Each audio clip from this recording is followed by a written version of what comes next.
Hello, Tamily. Today's guest for Ask Tamily will be Sophie. I can't remember what number the interview is. It's this says 179. No, that's not correct. I'm sorry. Sophie is joining, and we'll tell you what interview it is in a minute. I want to say 182.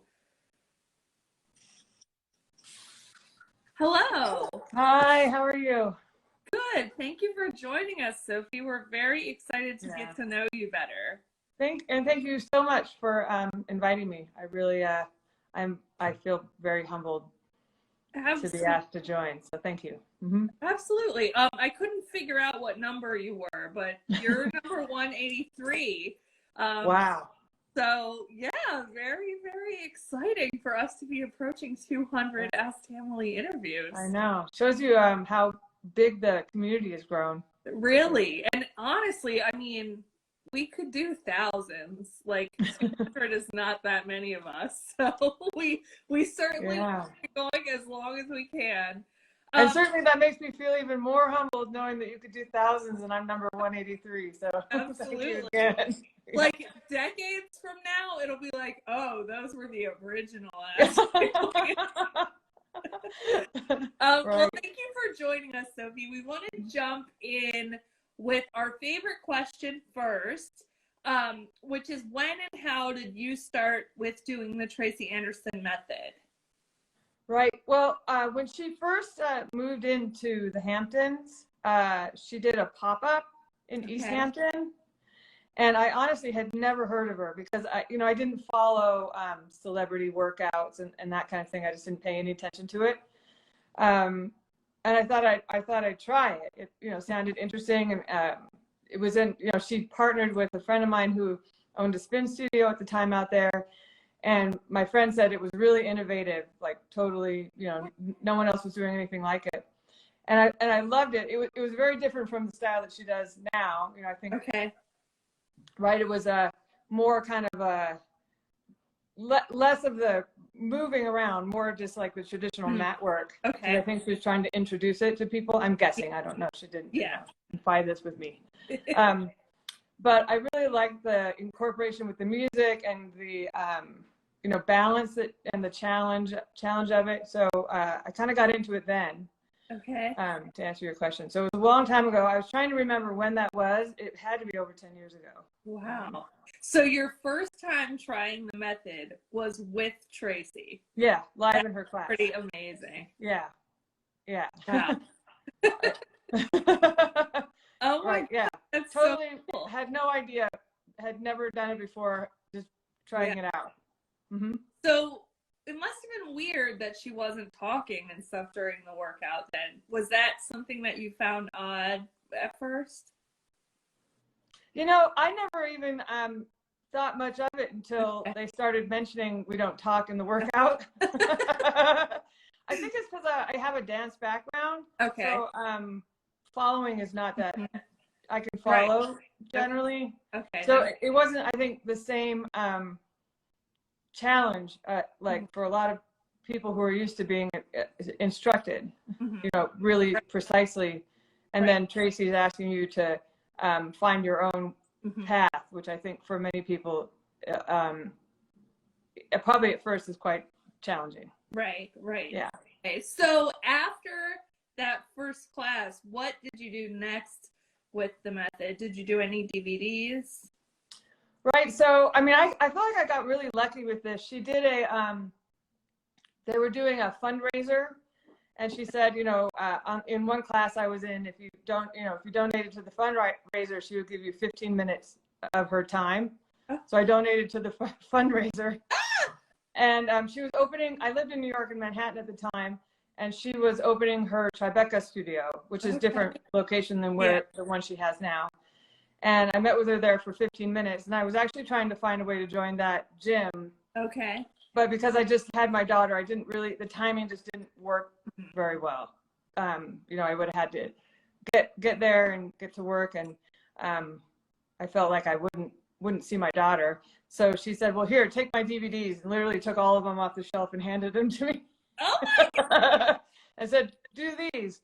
Wow. And I'm coming out with my continuity soon. Okay. And you should do that. So I did her method at home for many years, just with the DVDs. Oh, wow. All the way that through is the end. So cool. Yeah. Oh my God. She was just starting that. She hadn't released the DVDs yet. Okay. The continuity metamorphosis. So it was just her first 3 DVDs. Yeah. Okay. So that was pretty cool. And she gave me the dance cardio, which I did too, but I didn't have the best floors in my apartment. Mm-hmm. You know, there's cement floors, so I kind of stopped doing that because it just you have to have softer floors, otherwise it's really challenging to do. Yeah, definitely. Yeah. So what is your routine at this point? Are you doing streaming? Do you go to the studio? Well, I love the live classes. So whenever I can do a live class, I do that. Because it reminds me, the pace of it is more the feeling of the live class, you know. When Tracy records it, it's not always the same, you know. In the classrooms, they have to get it done in 50 minutes. Yeah. So, you know, the reps are faster lots of times. Yeah. It's just a little bit. So it feels more of that sense of intensity. Plus, they have more freedom with what music they can choose. Yes. You know, as well. So, you know, I love the live classes. I also really like, you know, a lot of the instructors. And then when I can't make a live class, then I'll do the streaming. Okay. Mm-hmm. Cool. So compared to when you first started with the method, and then maybe even more recently, what kind of results have you seen from doing the method? Well, I've actually seen a lot of results. It took a while though, and really took a couple vitality weeks where, you know, we really talked a lot about food and relationship with food, and then kind of incorporating that part of lifestyle into the equation is when I really started to see like significant results. Okay. Like, you know, I always got like the basic, like, wow, you look so much better in your jeans than you used to, kind of, you know, but I've found that in the last few years, really focusing on integrating food and sleep into my daily workout has really given me like tremendous results. Like I fit into my daughter's jeans now, and I haven't done that for 14 years. So that is quite a gift, I think. Yeah. To be at my age and still wearing your daughter's clothes. That's a really good point though about the balancing, because sometimes it feels like the hardest thing to do is fit the workout into your life, but I think people realize like, oh, actually I can fit this in, I want to do it, but then you also have to have the food aspect, and that can be so much more challenging than actually finding a way to work out almost every day. It's hard to believe that's easier than changing food. But. Oh, for sure. Yeah. And the sleep, you know, I was overdoing it too. I was doing too much. And a lot of Tracy's focused on like, don't do too much. And that actually did make a big difference, because when you overdo it, then you're tired, then you eat because you're tired. And it's like it's a kind of a self-defeating cycle. Yeah, especially like if you do too much of the dance cardio, and then it's like you could eat everything inside. Yeah, exactly. So it's like, what is the point of that? Why don't you exercise a little moderation? And but it's always good to throw it in around Thanksgiving time, so you can give yourself that permission to eat the extra piece of pie. Since you're gonna eat it anyway, then it definitely would be good. You might as well. I also like that message she has a lot. That's helped me, you know, you shouldn't deny yourself food that you love, you know. So for me, the big transformative thing, because I've always been really active and I've always worked out, was making it extended my life habit all the time, you know. And doing that was really the aspect of what she talks about that really changed things for me a lot. Yeah, definitely. I love how she says, like, you know, there's supposed to be an emotional connection with food. You should eat the birthday cake at the birthday party. It's a way that you're, you know, relating to the people around you and being connected. But obviously you have to, you know, think about it and make honest choices. and have balance about it too. You know, you can't Right. always eat the birthday cake, but that kind of thing. I don't think others in the industry say that a lot, like to acknowledge, like it's always like you're trying to fight the emotional connection with food instead of acknowledging that it's there as part of like being a person. So yeah, exactly. You know, like she's like, if you're at a pizza party, like eat the pizza, enjoy the pizza. yes, You know, don't have a miserable time and yeah, try lettuce. Like that's not good exactly. for I think it's a good anyone. message.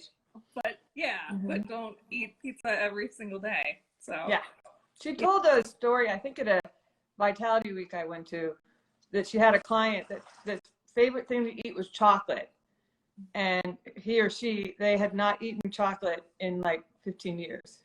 oh my god. And she was like, just don't do that to yourself. Yeah, exactly. Yeah, and that really, like, you know, that's extreme, but that really kind of made me think like, wow, you know, I need to reevaluate my relationship with food. Yeah, exactly.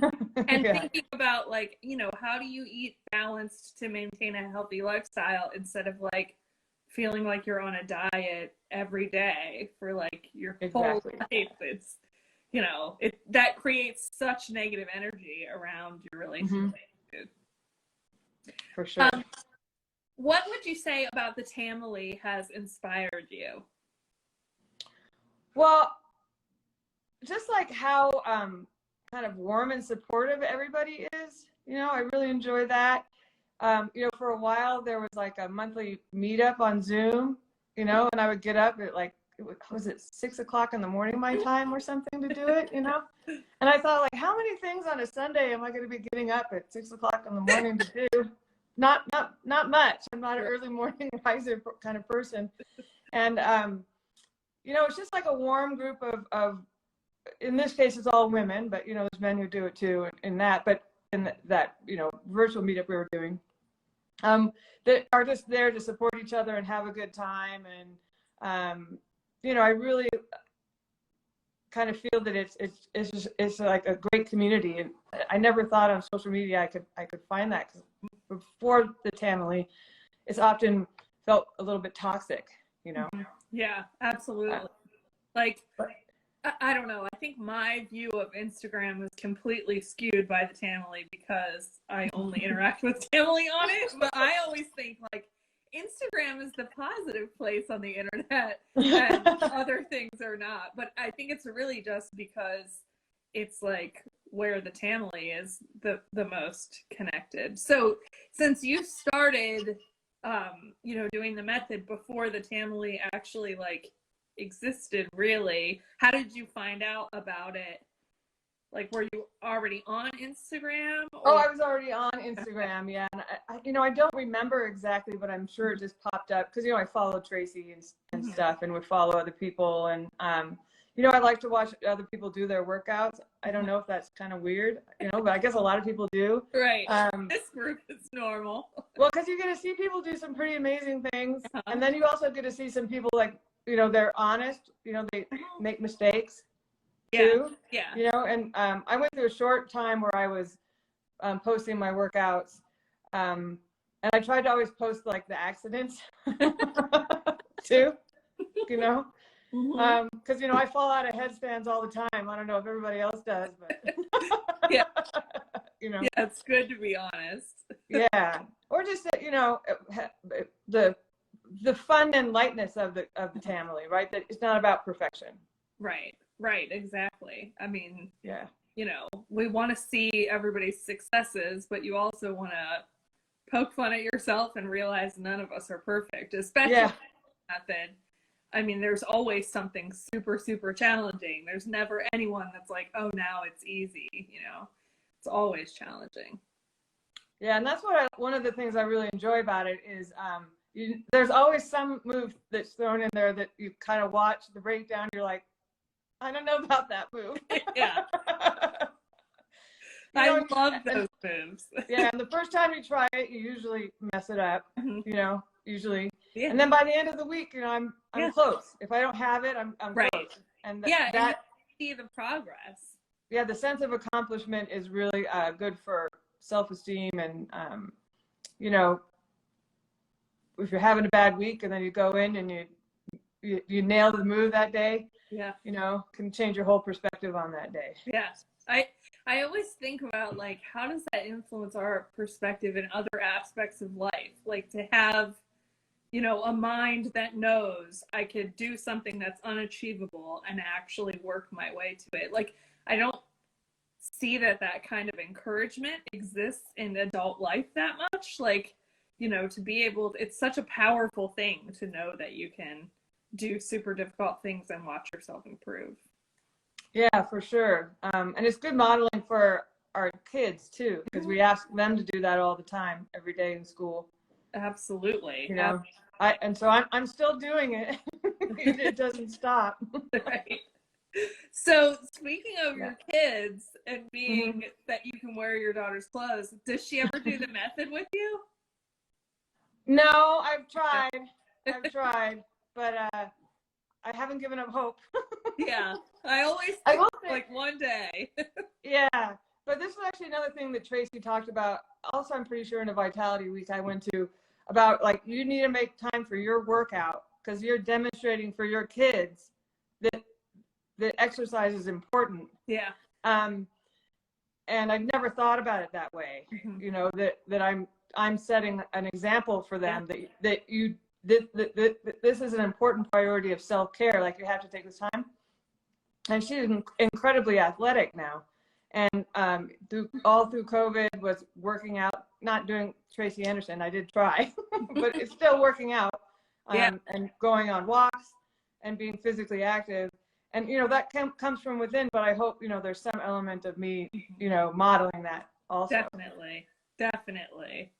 Yeah, I mean, it's such a good point, and you're right. I think a lot of moms don't think about that. They're thinking about like meeting their child's needs and everything, not thinking like, oh, I'm letting them know this is actually important to them and for their wellness. Yeah.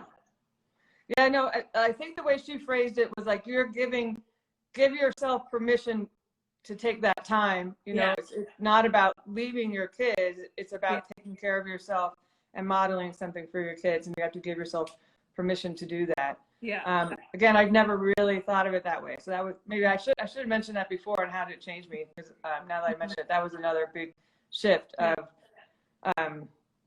how you frame it. So I was going to ask if you've ever met Tracy. Obviously, it sounds like you have a few times. Yes, I have. And in her studios in Bridgehampton, also, I've met her there a few times, taken her classes and stuff. That's excellent. That is definitely like a goal of everyone in the Tamily. And, you know, it's always so wonderful when you get to meet her. I haven't heard a bad story from anyone yet of when they got to meet Tracy. It's always a great experience. Is there anything specific you would call out that you've learned from her in going to the Vitality Weeks or anything in that sense? Yeah, I think the two things are the things I mentioned that stand out the most. You know, kind of reframing how you think about things, and you know, relationship with food. And then I also asked her a question at one Vitality Week, you know, just on, you know, managing overwhelm. You know, I have a tendency to get overwhelmed. You know, and she had lots of times her advice is really simple. It was just ask for help. You know, and I thought about it. I was like, oh, you know, I could be actually a lot better at asking for help. You know, so sometimes like she can just have kind of nail right in on the right thing for that person. You know, and you know, that's one of the things that I think makes her different than a lot. To your point earlier, is that she looks at like the whole lifestyle and the whole person. It's not, you know, each person is unique.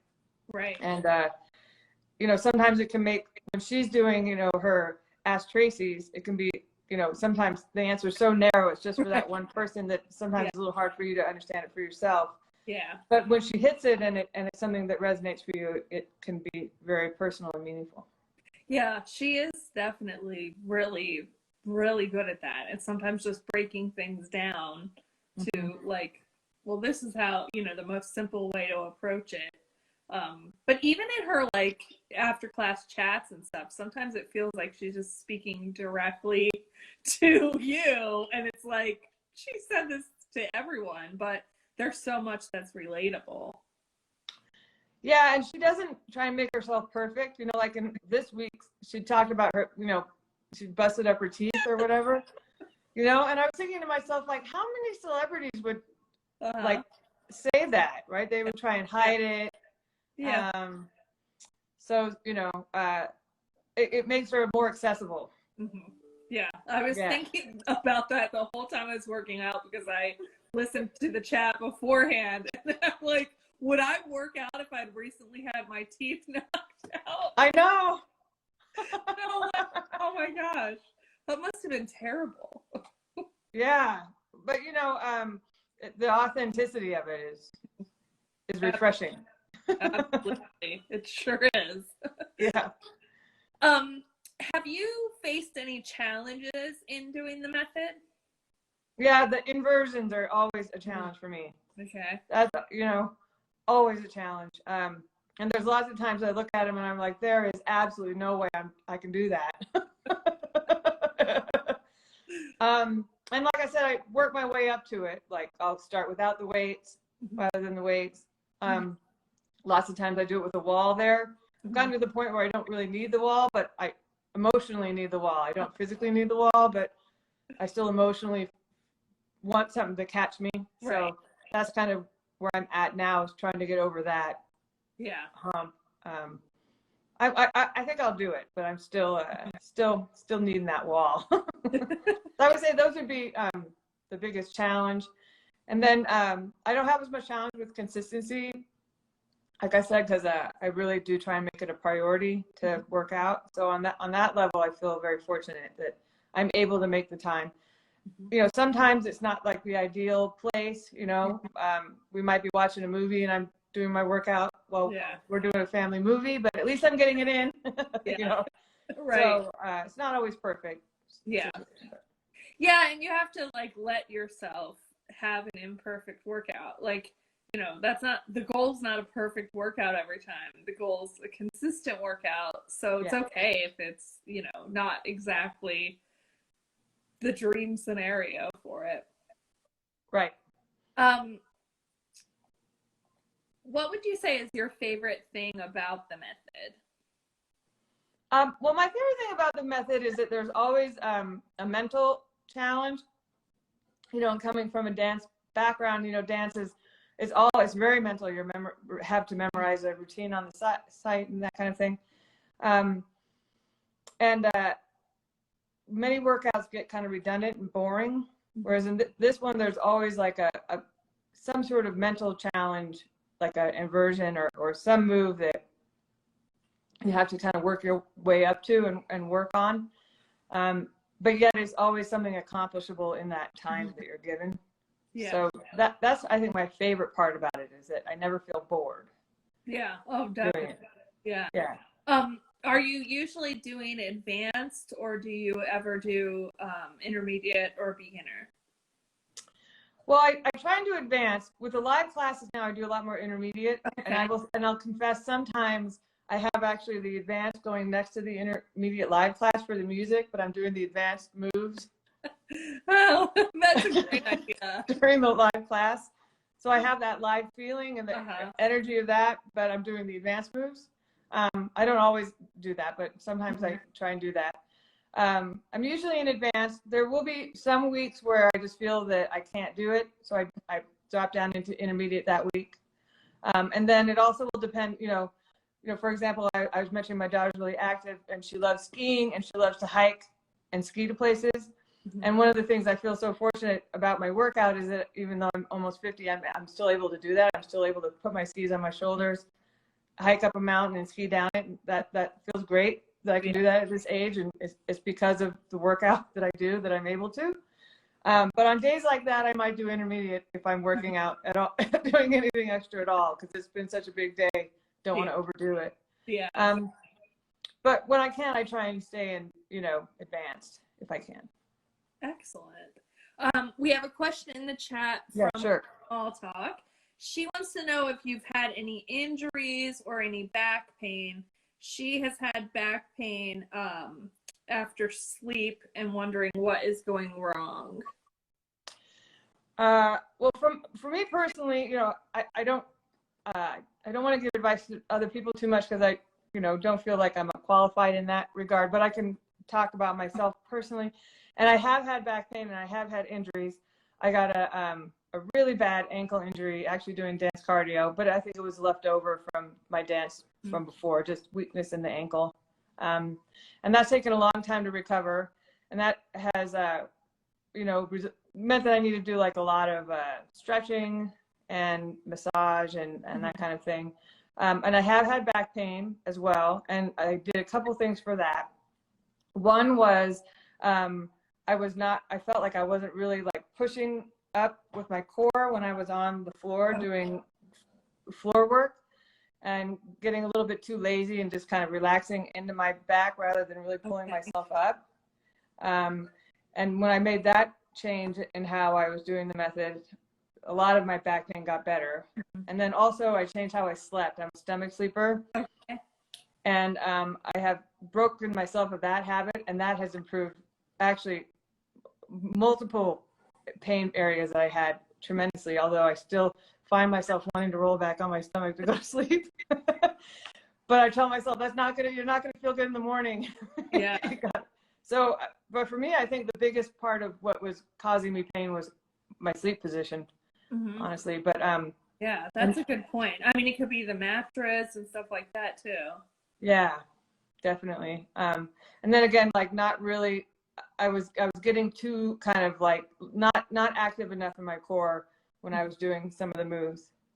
So I moved down, and that was one case where I moved down into intermediate anyway because I'd hurt my ankle, and then focus a lot more on form, and that made a big change. Yeah, I think the focusing on form and like thinking about your whole body being in the move is helpful for that. Like, to me, I feel like if I'm focusing too much on, you know, I've got to get the leg out in this plank or whatever, then it's harder instead of like having your entire body engaged, and then it's almost like easy to lift your leg out. Yeah, like, although you may do fewer reps. True. But I feel like you're doing better for yourself. Right. Yeah, absolutely. How do you fit your workout into your life? Like, what is your routine around it usually? Well, I work from home, and you know, I actually took a break from working for a little while. So my current kind of habit is, you know, I drop the kids at school and then do the workout right then. Once I'm back working again, I try and do the workout, take the kids to school, and then, you know, I have my day. But if for whatever reason that doesn't work in the morning, then I'll do it after work. So the time of day, it changes with, you know, I wouldn't say I'm not consistent on time of day.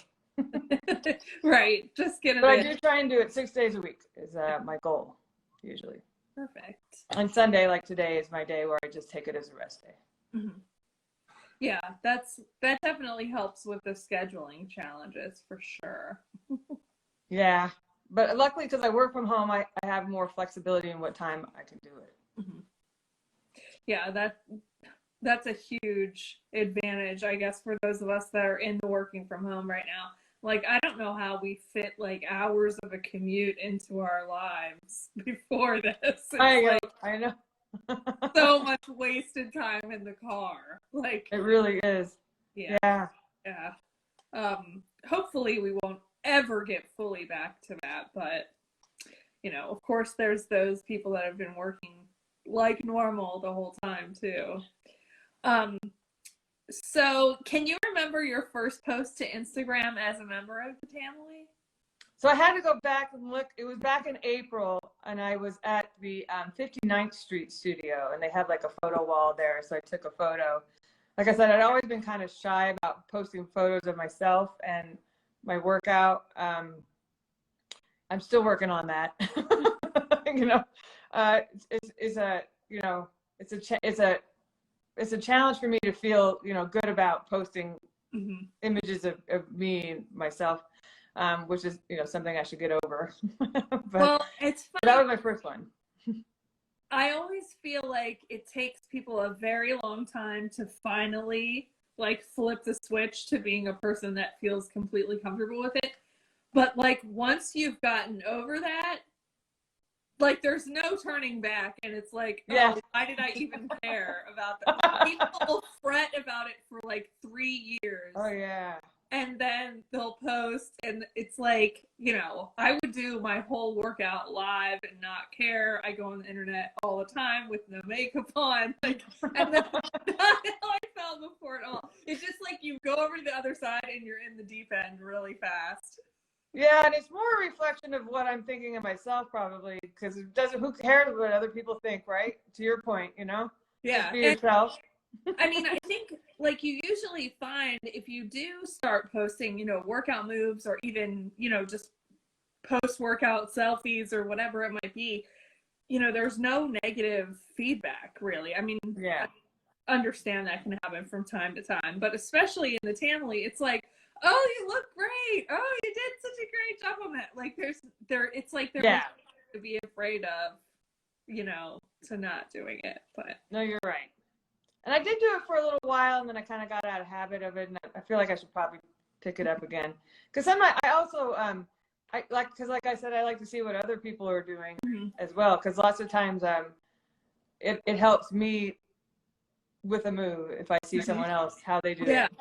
Mm-hmm. Yeah, it's funny because I mean sometimes things are just, I don't know. It's hard to tell from the way that Tracy does the move or the angle of it or something, but then you see someone else do it, and it's like, oh, well, that makes sense. Like, for whatever reason, it just clicked with watching how they do it. Especially, I don't know, to me, if it's like somebody who's taller or something, like you can see the move better. I don't know. I can see that. Because then there's some, folks that they're just inspirational. It's like, oh, wow, they look so great doing that. Yes.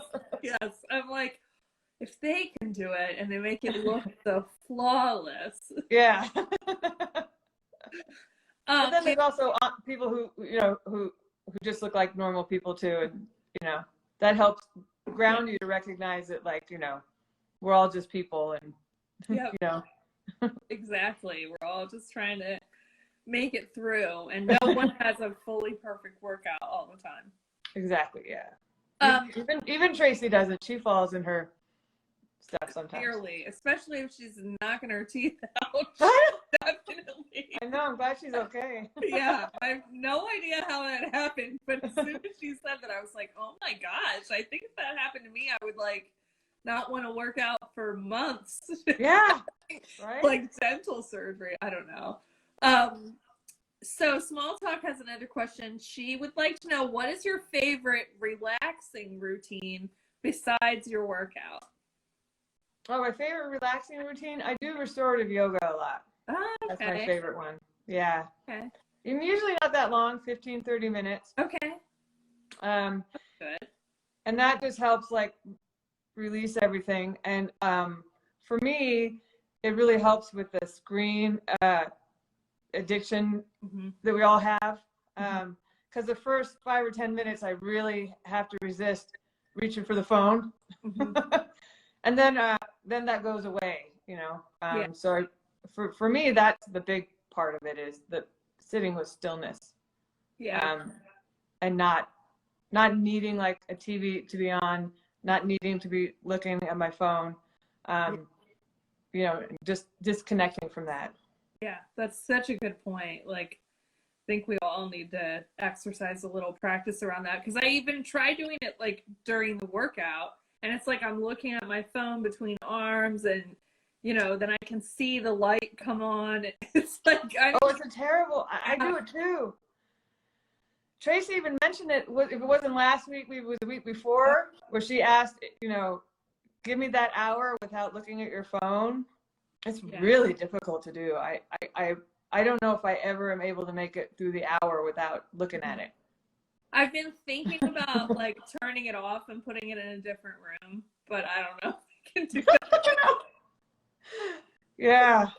It really is, you know, but it was a good point she brought up to disconnect, you know, because it really is, you know, just consuming. Mm-hmm. Absolutely. And it's interrupting, you know, your flow and your mind-body connection and all of that when it's like you're looking at your phone during your workout. But yeah. Yeah.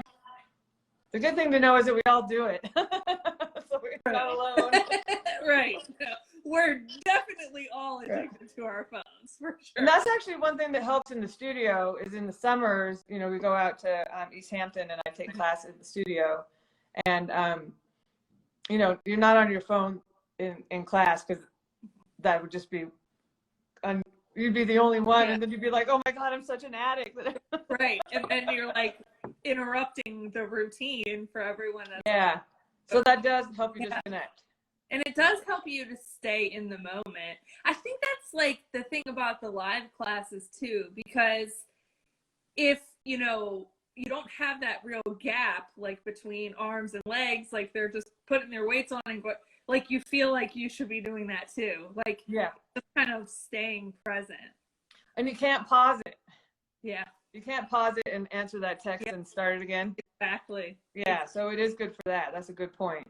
Yeah. You know, because I noticed when I started doing the live classes that I've been doing that. I've been pausing the workout and answering texts, which is not a good habit. Right. And I've gone to do that in the live class. I'm like, I can't pause it. It's a live class. Right. Exactly. I love your idea too of having the music from the live class, even if you're doing the advanced moves. Like, because I just love hearing all the different trainers, what they put in their playlists. And it might be songs I would never even think of, but they come in and it's like, it fits perfectly with the workout. So I might have to try that. Yeah. And I know kind of what inspired me to do that is, again, you know, at some of the Vitality weeks I've been to, Tracy mentions like playlists because it's so expensive for her to put music in her weekly, you know, she has to pay to license all that there's a lot of music that she just doesn't play because it's too expensive. Whereas in the live classes, they can play it.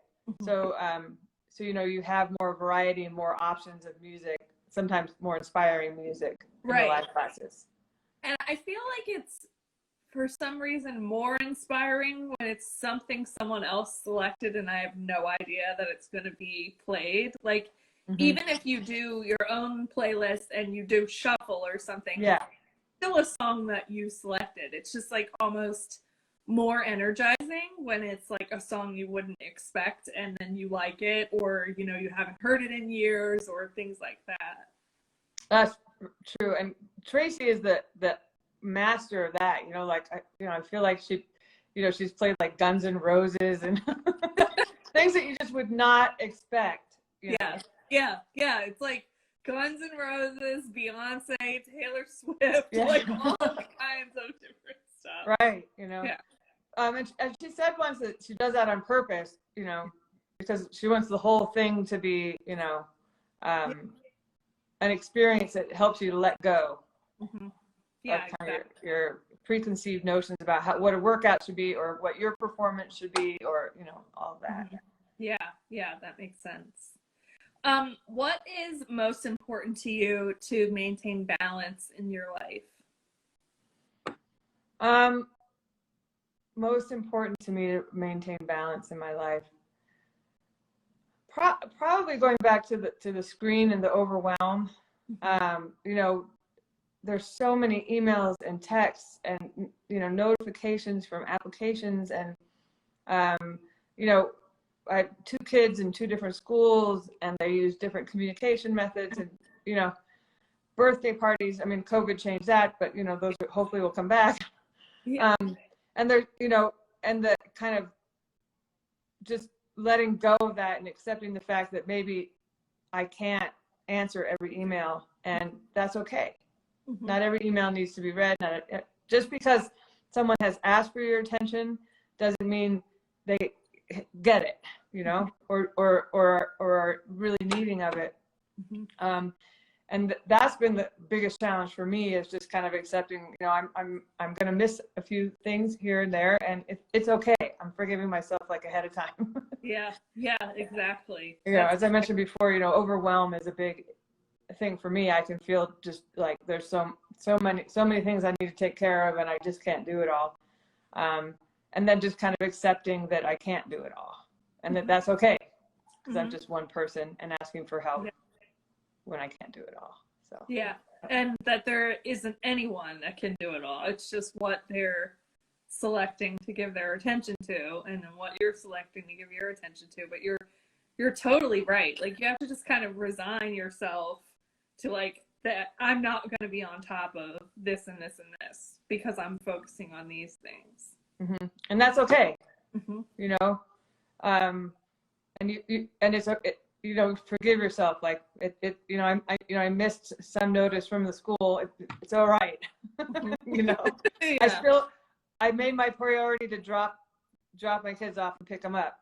And, so if I miss one announcement from the school, my priority is still met, which is, to be present. And I make their special events and things like that. So that's my priority. And if I miss some fundraiser thing or someone, that's okay. Right. Yeah, exactly. That's such a good point. Yeah. What is something that you learned about wellness from a family member or a friend?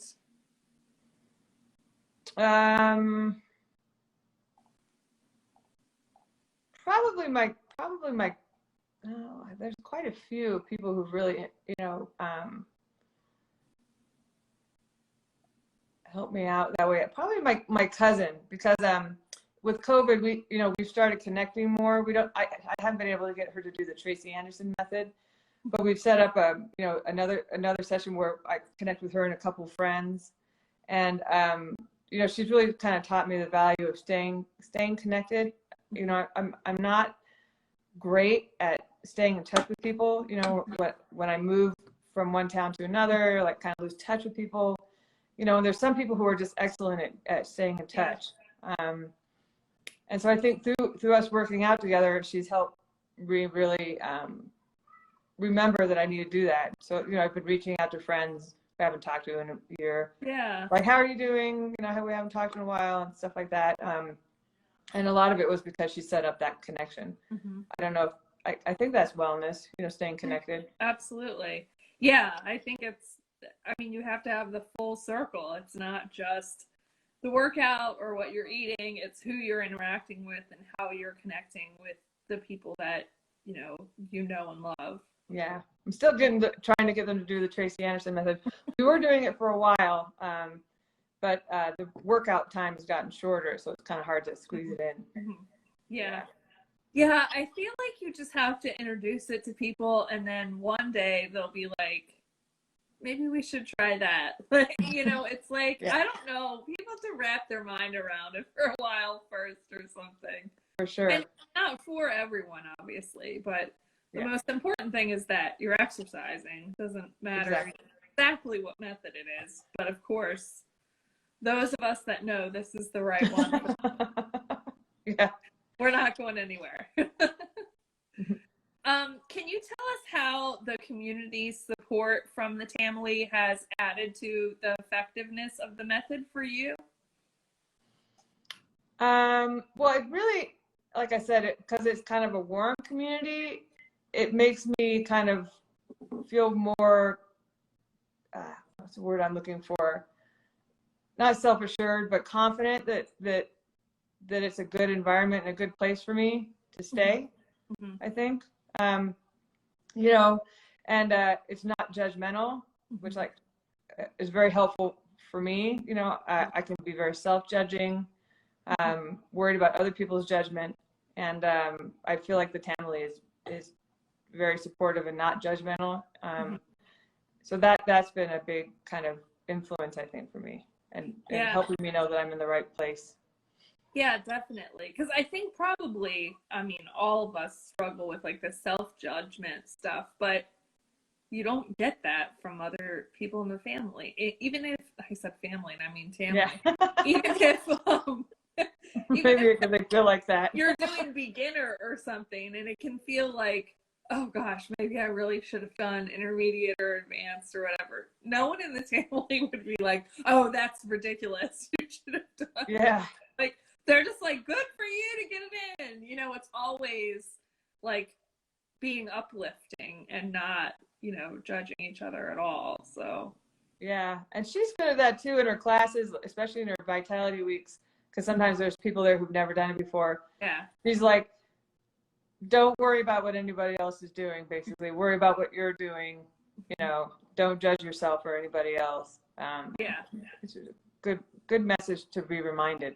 Yeah, definitely. I feel like we have to remind ourselves of that, right? Yeah. I can't imagine like people who don't hear that from someone like her all the time, like how much they must, struggle with all of that negative internal talk, because it's like, even if you've been practicing this method forever and you think in that way, you still have to pull yourself out of that space sometimes. Yeah. And just say, I did the best I could, and I'm happy with my performance. It's not about getting it perfect. Exactly. Yeah, for sure. I agree. So is there anything else that you would like to share with the Tamily while you have this audience? Well, I just, the same thing I said at the beginning, I really appreciate, I feel very humbled that, my opinion is something that everyone's interested in hearing. And I hope that I was able to say some things that maybe were helpful to other people or resonate for them. But yeah, I mean, it's kind of amazing to be asked to participate in this way. And I really appreciate everybody tuning in and everyone who's going to watch it later. Absolutely. Yeah. So once we finish, it'll be on the Ask Tamily page, of course, and then we'll get it onto YouTube in the next few days. I did have a couple of questions that we didn't ask that maybe we can just finish up with, which are just kind of silly. Are you drinking anything during this interview? Not during the interview, no. Okay. All right. I've been drinking iced coffee, which I drink. I had La Croix before. We have a terrible La Croix habit in this house. Yeah, I have one of those. I do have one here. What flavor is that one? This one is watermelon. Oh, I don't have any watermelon. I thought that's good. It's good, yeah. My son and I are totally addicted. What's your favorite pizza topping? Probably mushrooms. Okay. Not super common. Nope. I love mushrooms. Everything. They're one of my favorite things. Every kind of mushroom, truffles, all that stuff. Love it. How about if we end on what is your philosophy about working out? Well, as Tracy says, to be consistent. So I try and do it 6 days a week if I can. Forgive myself if I don't get it done. That's a good, important reminder. And as much as possible, be present. We're talking about the screen. As much as possible, be present at that time when you're doing it. Totally. And I guess that'd be my philosophy. And have fun. Have fun. That's a good reminder. Definitely. Have fun. Yeah. So, for sure. Well, thank you so much, Sophie, for being interview 183. It's been so fun talking to you. I really enjoyed it. And again, thank you so much for asking me to participate. I really appreciate it. Absolutely. Yeah. Thank you. And thanks for watching, Tamily. Yeah. Thanks. Best. Bye. Bye.